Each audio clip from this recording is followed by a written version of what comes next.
esa tarea que el Señor les ha encomendado a ustedes. Quisiera en este día, antes de que podamos abrir la palabra del Señor, tener unas palabras de oración para que Él pueda dirigir nuestra meditación, nuestra mente, nuestros corazones. Así que, así como estamos, quiero invitarlos a que cerremos nuestros ojos, y podamos hacer una oración. Bendito Padre Celestial, te agradecemos enormemente por tu amor y tu misericordia cada día hacia nosotros, porque tú eres bueno en gran manera y nos cuidas y nos amas cada día. Y en este día especial, Señor, tu día santo, nosotros queremos alabarte, queremos adorarte y quisiéramos escuchar tu voz para que tu palabra llegue hasta lo más profundo de nuestros corazones. Bendícenos, por favor, al meditar en ella y quédate siempre con nosotros. Te pedimos y te agradecemos en el nombre precioso de Jesús. Amén. Amén. Muy bien. Hemos visto cómo nuestro mundo ha cambiado dramáticamente en muy poco tiempo. Nos agarró fuera de base, por así decirlo. Sin embargo, creo que podemos estar agradecidos con el Señor al ver las señales que se van cumpliendo y que para nosotros como cristianos son una advertencia que el tiempo en el que estamos viviendo ya es el tiempo del fin y que nuestro Señor está muy cerca para venir. Y hoy más que nunca es cuando debemos de estar más alerta a todo lo que acontece y tratar de prepararnos. Vemos todo lo que acontece y nosotros decimos, ¿cuánto más hace falta? ¿Qué otras señales por cumplirse? ¿Qué se espera? ¿Qué hay por delante para que finalmente Cristo ya pueda venir? Y recordamos las señales, hambres, pestes, terremotos, guerras y situaciones de calamidad en el mundo entero. Y nosotros decimos, ¿qué está haciendo falta para que venga nuestro Señor? ¿Cuál es el punto final y decisivo para que Cristo vuelva por segunda vez a esta tierra? ¿Qué es lo que nosotros como adventistas del séptimo día y como cristianos en primer lugar añoramos y anhelamos que suceda? Algunos dicen, lo que falta es que sea predicado el Evangelio en todo el mundo y entonces venga Cristo. Y es verdad que Mateo 24:14 dice, será predicado el Evangelio y en todo el mundo y entonces va a venir Jesús. Pero saben, quiero yo introducirme ya en la meditación con un pasaje, con una cita del Espíritu de Profecía que se encuentra en el libro Maranata, el Señor viene, en la página 76. Dice así, Cristo está guardando con deseo anhelante la manifestación de sí mismo en su iglesia. Cuando el carácter de Cristo se reproduzca perfectamente en su pueblo, entonces vendrá a buscar a los suyos. Es privilegio de todo cristiano no solamente esperar la venida de nuestro Señor, sino también apresurarla.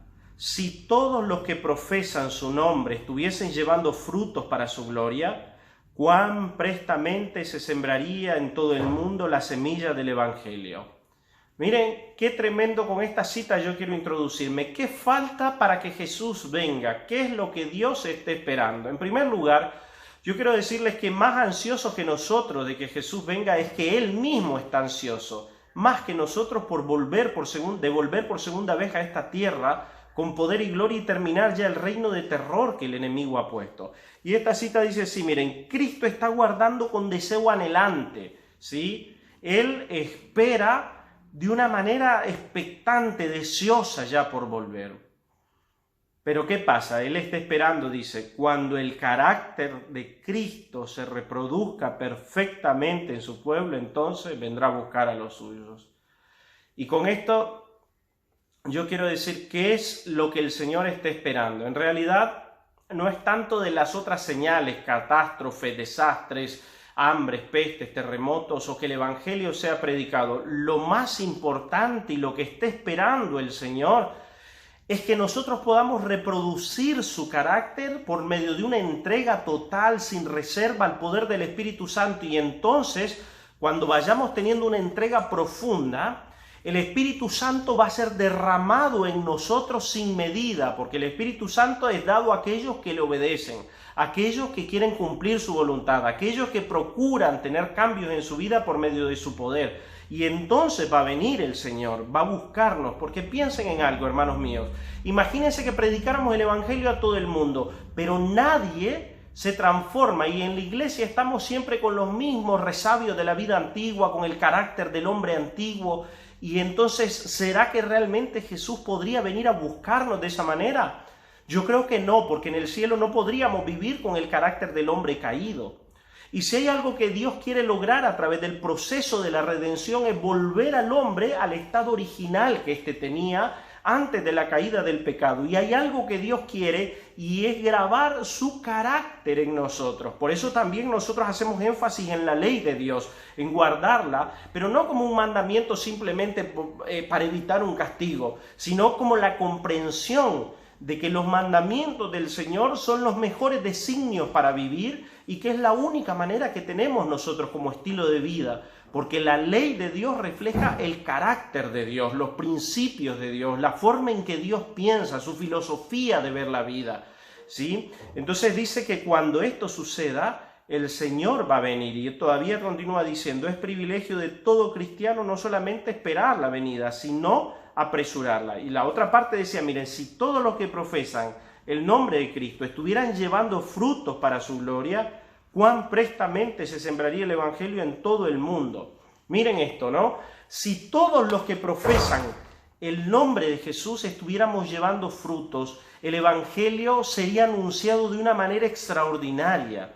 A veces, no sé si ustedes se han dado cuenta que parece que la iglesia tiene 1 y 1000 programas para hacer que los miembros puedan predicar el evangelio, tarjetitas de oración, estudios bíblicos en diferentes formatos, miles de programas que sacamos para que la gente pueda movilizarse.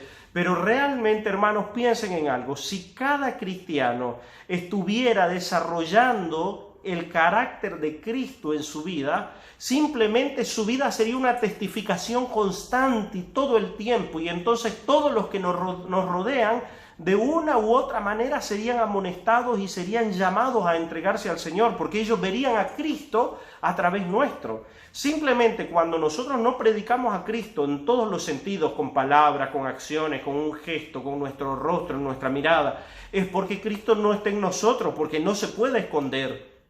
Pero cuando vivimos en Él, cuando procuramos ser amoldados, cuando somos mansos, humildes, nobles y tenemos todos los frutos del Espíritu, que son el amor, el gozo, la paz, la paciencia, Cristo se refleja en nosotros y entonces las personas se sienten atraídas hacia Él. Hoy yo quiero decirles, amigos y hermanos míos, que la mayor necesidad que tiene la iglesia es la del Espíritu Santo, el derramamiento del Espíritu para que nuestros caracteres sean transformados a la imagen de Cristo. Es lo que Dios está esperando, es lo que el Señor anhela, que su iglesia pueda tener un cambio profundo. Fíjense que en la Biblia el Señor nos muestra que Él llamó al pueblo de Israel para que fuera luz a las naciones y ellos pudieran reflejar su carácter a los demás. Pero si ustedes notan algo, el pueblo de Israel nunca alcanzó la norma que Dios estaba esperando para ellos. En el libro de Mateo, el capítulo 21, hay una historia, una acción que Jesús realizó que es muy llamativa. Seguro ustedes la han leído, ¿sí? Habla acerca de la maldición de la higuera estéril en el capítulo 21 de Mateo, versículo 18 en adelante. Dice, por la mañana, volviendo a la ciudad, tuvo hambre Jesús, y viendo una higuera cerca del camino, vino a ella y no halló nada en ella, sino hojas solamente, y le dijo, nunca jamás nazca de ti fruto. Y luego se secó la higuera. Cuando yo era pequeño y leí esta historia, yo pensaba, ¿por qué Jesús hizo esto? Me parecía como que tuvo un arrebato de enojo porque él tenía mucha hambre y la higuera no tenía el fruto que él quería, entonces se molestó y la maldijo. Pero en realidad no es así. Todas las acciones que Cristo realizaba tenían un propósito tremendo para enseñar a sus discípulos en ese momento y a lo largo de la historia algunas lecciones profundas que él quería que nosotros aprendiéramos. La higuera representaba al pueblo de Israel que Dios había estado trabajando, en el cual había sembrado su amor, pero que a lo largo de los siglos ese pueblo solo había vivido de apariencias, pero nunca había reflejado verdaderamente el carácter de Cristo.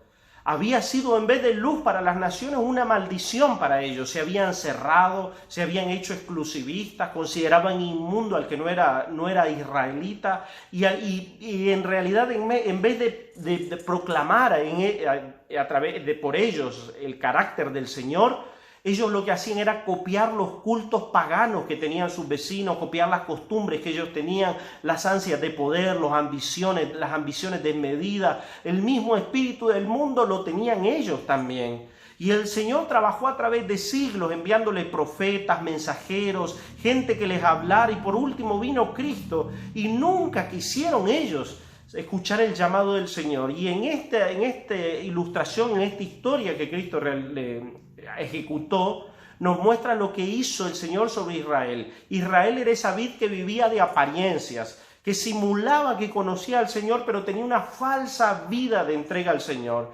Recuerdan que Jesús, el Señor, en su palabra le dijo al pueblo de Israel: este pueblo de labios me honra, pero su corazón está lejos de mí.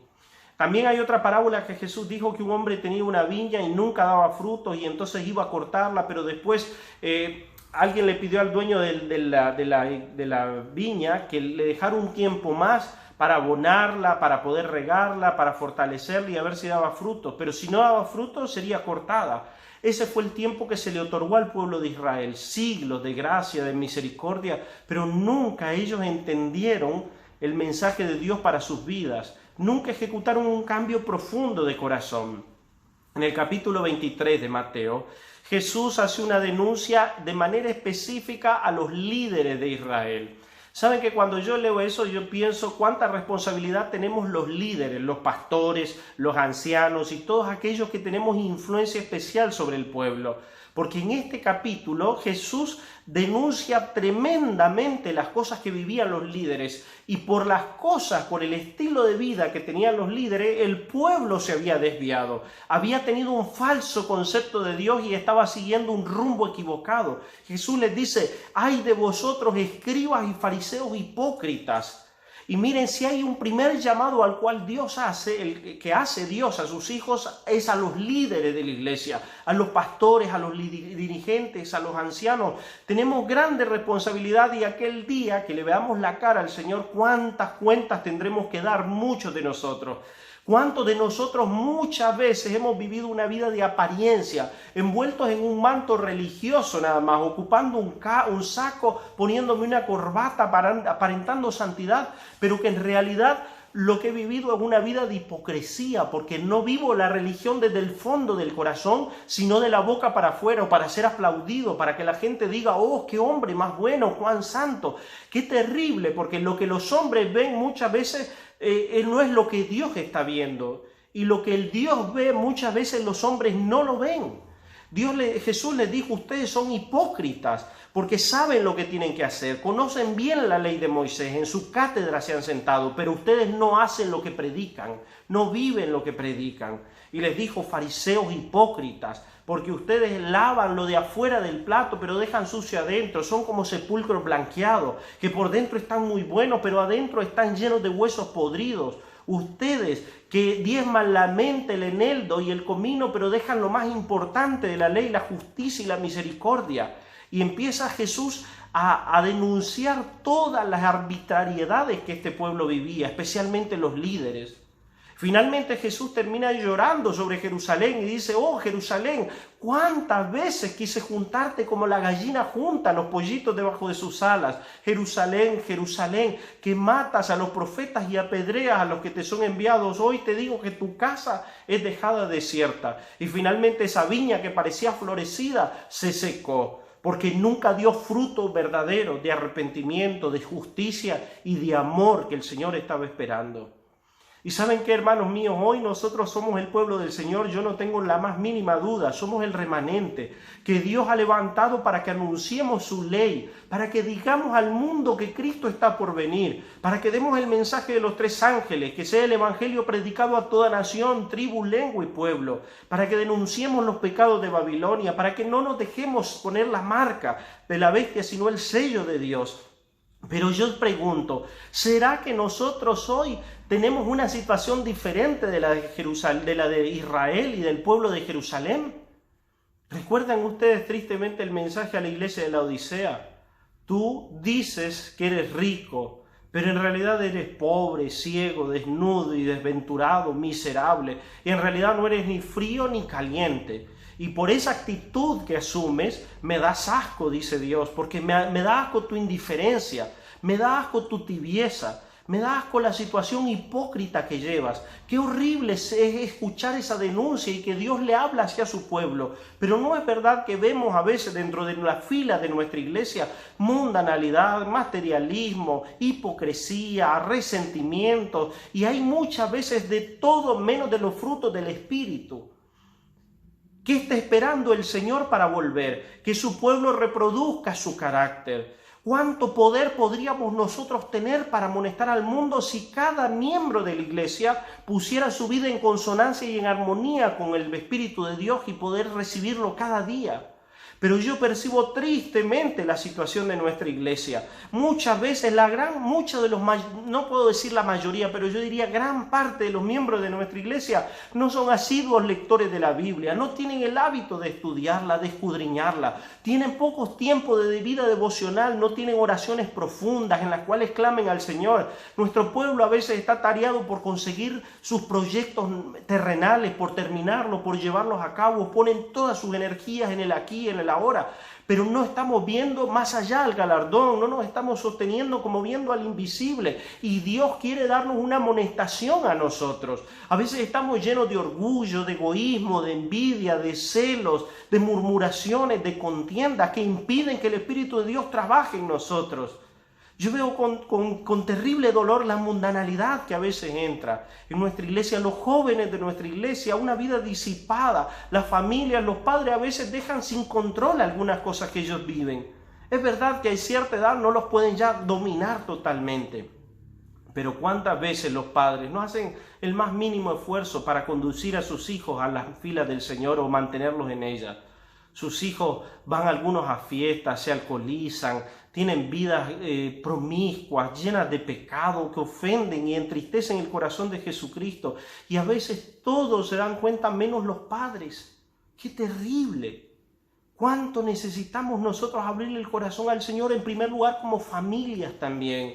Y hoy yo quiero amonestar a los hombres, padres de familia. Es el momento en que nosotros nos volvamos al Señor con todo el corazón, porque nosotros somos puestos por el Señor como cabeza de nuestro hogar para conducirlos cada día a Cristo. Y hoy más que nunca se necesitan en la iglesia hombres de oración, hombres de una fe inquebrantable, hombres que hablan la Biblia y la conozcan en profundidad, que tengan principios inquebrantables en su vida y que conduzcan con amor, con paciencia y con firmeza a su familia en la senda que el Señor nos ha trazado. Hombres de hogar, levántense como un estandarte para guiar a su familia, para estar como soldados varoniles en la iglesia. Hermanas mías también, ustedes, Dios las ha llamado para que tengan una vida de santidad, de entrega, para que clamen por sus hogares, por los miembros de la iglesia, con esos ministerios de intercesión.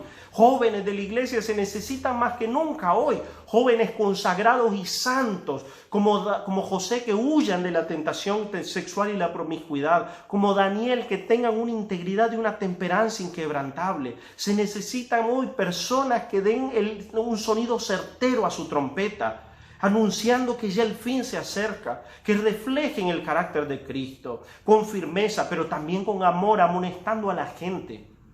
Miren qué triste esta historia de la vid que fue maldecida porque vivía una vida de apariencia.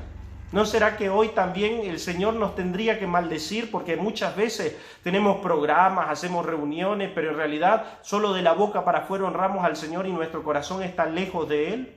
Yo quisiera amonestar al pueblo del Señor en este día, a que nos volvamos de todo corazón a Él. Jesús en el capítulo 15 de San Juan habló acerca de que Él de manera simbólica utilizó y dice: yo soy la vid. Y escuchen esto, San Juan capítulo 15 versículos 1 dice así: Jesús les dijo: yo soy la vid verdadera y mi Padre es el labrador. ¿Por qué Jesús dijo yo soy la vid verdadera?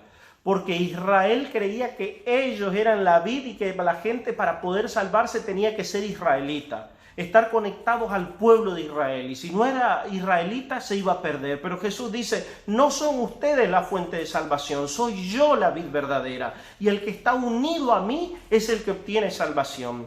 Y la iglesia es importante y tiene su lugar, y yo soy un predicador que digo que tenemos que ser parte de esta iglesia, que es un remanente del Señor. Pero en primer lugar, para estar unido a la iglesia hay que estar unido a Cristo. porque nadie puede estar unido a la cabeza y separado del cuerpo, que es la iglesia. Pero nadie puede estar unido al cuerpo si no está unido a la cabeza, que es Cristo. Jesús dijo en el versículo 5, yo soy la vid, vosotros los pámpanos, el que permanece en mí y yo en él, este lleva muchos frutos. Saben, hermanos míos, la esencia del cristianismo es que estemos unidos a Cristo y lo podamos conocer. Esta es la vida eterna, que te conozcan a ti, el único Dios verdadero, y a Jesucristo a quien tú has enviado. Escudriñad las Escrituras porque a vosotros os parece que en ellas tenéis la vida eterna y ellas son las que dan testimonio de mí. La esencia del cristianismo es desarrollar una vida de relación íntima con Cristo y conocerlo de manera personal, que viva en nuestros corazones. Y cuando nosotros estemos unidos a Cristo, vamos a vivir una vida poderosa como iglesia y los frutos van a salir de una manera espontánea en nuestra vida. Yo soy la vid, el que está pegado, unido a mí, lleva muchos frutos. Porque a veces nuestra vida es una vida de miseria y de fracaso, donde siempre nos rendimos a la carne. Porque en realidad no nos estamos alimentando del Espíritu. Y eso es algo a lo cual yo también quiero llamar la atención. El diablo nos está desviando a través de cosas mundanales, programas de televisión cargados de imágenes inmorales, de promiscuidad, de palabras obscenas, de violencia, de corrupción. Y luego de haber visto una película, ¿cómo podemos ir a orar en la cámara secreta con el Señor, una película de ese tipo, y pedirle que nos dé su espíritu cuando nuestra mente está cargada de un montón de cosas horribles? Eso, Dios nos está amonestando en la manera en que vestimos, una manera decente, sobria, correcta. ¿Cómo nos alimentamos hoy? Más que nunca el pueblo tiene que vivir la reforma pro salud porque necesita tener una mente lúcida. Y el diablo nos ha engañado, ha pervertido este mundo, incluso permitiendo que se saquen sustancias que no son alimentos, disfrazadas de alimentos, que tienden a minorar nuestra salud, a minar nuestra fortaleza mental y física. Hoy nosotros tenemos la responsabilidad de estudiar este tema de la alimentación saludable para que vivamos una vida de salud espiritual y física también. Porque Dios necesita hombres sobrios más que nunca en esta fecha, en este momento. Hermanos míos, necesitamos estar unidos al Señor para poder llevar frutos. ¿Y cuáles son los frutos? ¿Saben cuáles son? El amor. Dice, las obras de la carne son pleitos, celos, iras, contiendas, enemistades, pero los frutos del Espíritu, ¿recuerdan ustedes? Amor, gozo, paz, paciencia, benignidad, bondad, fe, mansedumbre, dominio propio. A veces, miren, por ejemplo, llevamos una vida de inquietudes, de dolores, una vida de temor del futuro, porque en realidad no estamos permitiendo al Espíritu Santo que trabaje en nosotros, porque si Él estuviera en nosotros no habría amargura, habría gozo, habría fe de que nuestra vida está en las manos de Dios. Y hoy vivimos un capítulo complejo en la historia de la humanidad. Con esta enfermedad, la economía puede venir, se vislumbra que será complicada, los trabajos van a faltar, hay tantas cosas que no pueden hacer falta, pero el que tiene el fruto del Espíritu permanece sereno, tranquilo, sabiendo que su vida está en las manos del Señor y que Dios hará algo especial en él. Yo quiero compartir un par de citas con ustedes. Miren, en el Antiguo Testamento encuentro a un hombre que justo lo que vivió fueron lo contrario a los frutos del Espíritu. Porque los frutos del Espíritu son gozo, paz, paciencia, benignidad. Este hombre no tenía gozo en su vida, no tenía paz, no tenía benignidad, estaba lleno de envidia, de celo, de rencor, de deseo de asesinato. Todo por querer ocupar él el primer lugar. ¿Y saben quién fue ese hombre? Saúl. Tristemente, el primer rey de Israel refleja la antítesis de los frutos del Espíritu. Quiero leer unas citas a ustedes del libro Patriarcas y Profetas que hablan acerca de algunas cosas que vivió Saúl que lo privaron de ser dominado por el Espíritu Santo, porque ustedes recuerdan que cuando Saúl empezó su reinado, el Espíritu de Dios vino y lo ungió para darle capacidad de ser un líder. Pero la Biblia dice que después Saúl era atormentado por un espíritu maligno. Ahora, ¿por qué el espíritu maligno nos puede venir a atormentar? Porque nosotros no le estamos dando lugar al Espíritu Santo, ni es Él el que gobierna, sino que le damos lugar a los defectos de nuestro carácter. Quiero leer la cita, dice, miren, uno de los mayores defectos del carácter de Saúl era su amor al favor popular y al ensalzamiento. Este rasgo había ejercido una influencia dominante sobre sus acciones y pensamientos. Todo llevaba la marca indeleble de su deseo de alabanza y ensalzamiento propio. Su norma de lo bueno y lo malo era la norma baja del aplauso popular. Saúl anhelaba ser el primero en la estima de los hombres. Eso está en la página 638 del libro Patriarcas y Profetas.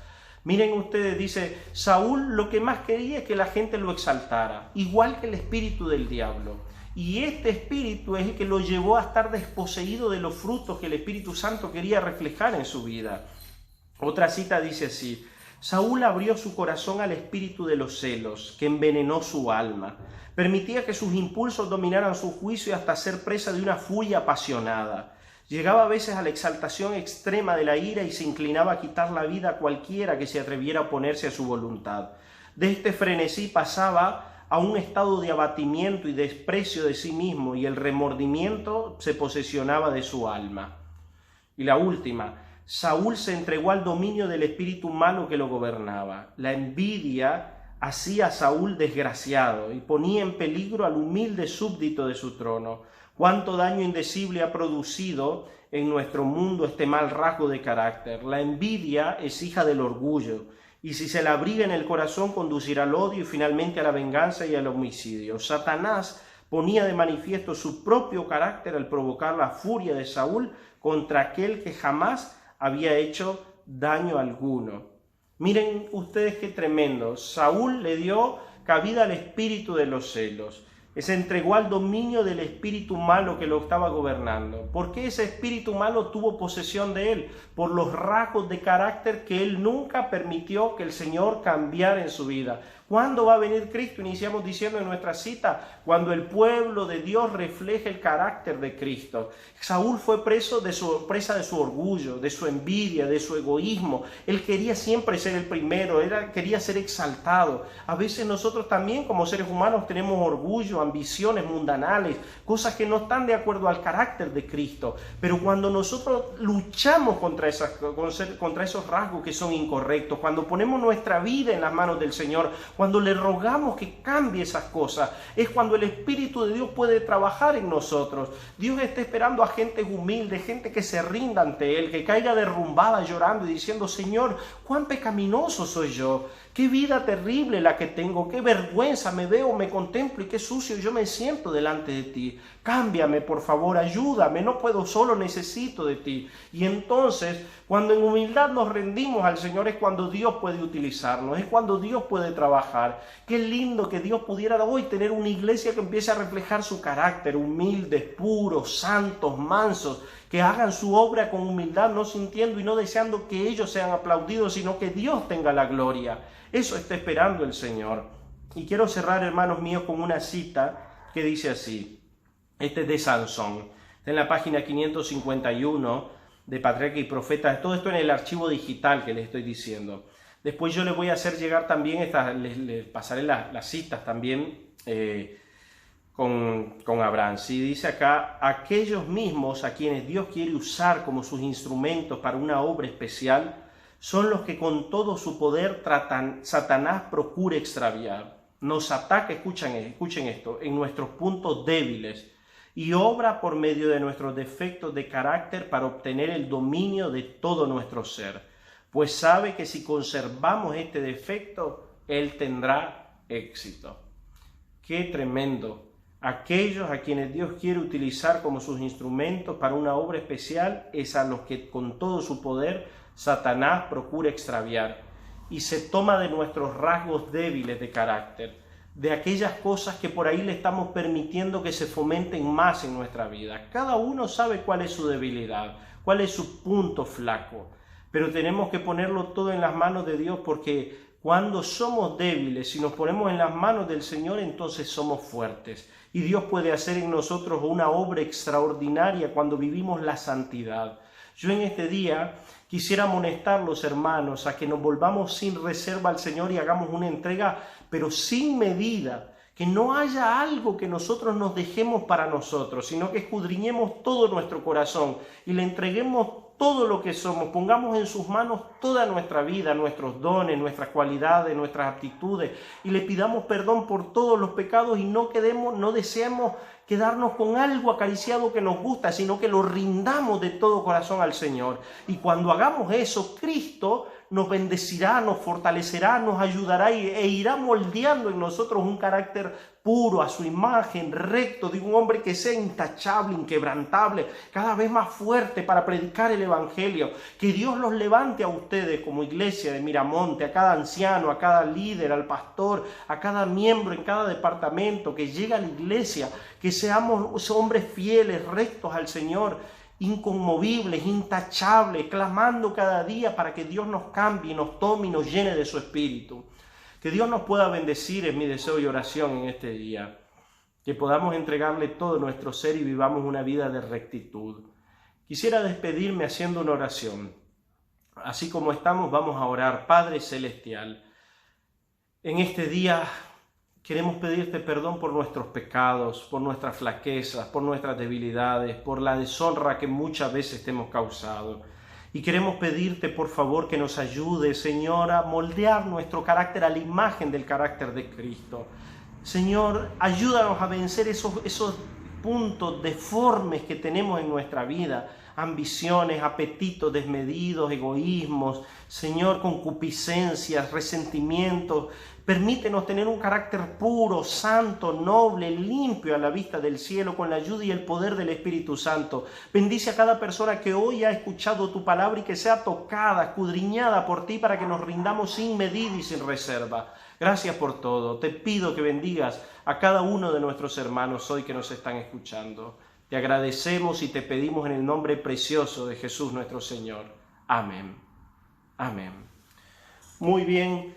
Hermanos míos, un gusto una vez más haberme dirigido a ustedes. Les deseo de todo corazón que el Señor los pueda bendecir y acompañar. Bendiciones para todos.